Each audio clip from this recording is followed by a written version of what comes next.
लोहे की दुकान में अपने पिता के साथ काम कर रहे एक बालक ने अचानक ही अपने पिता से पूछा, पिताजी, इस दुनिया में मनुष्य की क्या कीमत होती है? पिताजी एक छोटे से बच्चे से ऐसा गंभीर सवाल सुनकर हैरान रह गए और फिर बोले, बेटे, एक मनुष्य की कीमत आंकना बहुत मुश्किल है, वो तो अनमोल होता है। बालक, क्या सभी उतना ही कीमती और महत्वपूर्ण है? पिताजी बोले, हाँ बेटा। बालक कुछ समझा नहीं।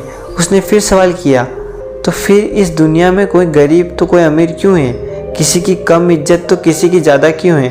सवाल सुनकर पिताजी कुछ देर तक शांत रहे और फिर बालक से स्टोर रूम में पड़ा एक लोहे का राड लाने को कहा। राड लाते ही पिताजी ने पूछा, इसकी क्या कीमत होगी?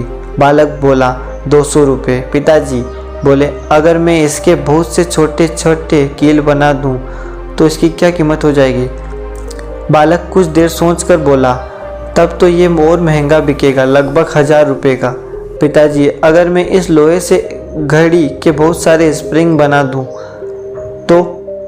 बालक कुछ देर गणना करता रहा और फिर एकदम से उत्साहित होकर बोला, तब तो इसकी कीमत बहुत ज़्यादा हो जाएगी। फिर पिताजी उसे समझाते हुए बोले, ठीक इसी तरह मनुष्य की कीमत इसमें नहीं है कि अभी वो क्या है, बल्कि इसमें है कि वो अपने आप को क्या बना सकता है। बालक अपने पिता की बात समझ चुका था।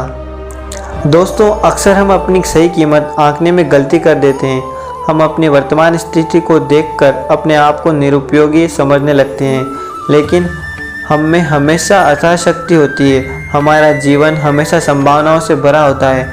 हमारे जीवन में कई बार स्थितियाँ अच्छी नहीं होती हैं, पर इससे हमारी कीमत कम नहीं होती है। मनुष्य के रूप में हमारा जन्म इस दुनिया में हुआ है, इसका मतलब है हम बहुत विशेष और महत्वपूर्ण हैं। हमें हमेशा अपने आप में सुधार करते रहना चाहिए और अपनी सही कीमत प्राप्त करने की दिशा में हमेशा निरंतर प्रयास करते रहना चाहिए और आगे बढ़ते रहना चाहिए।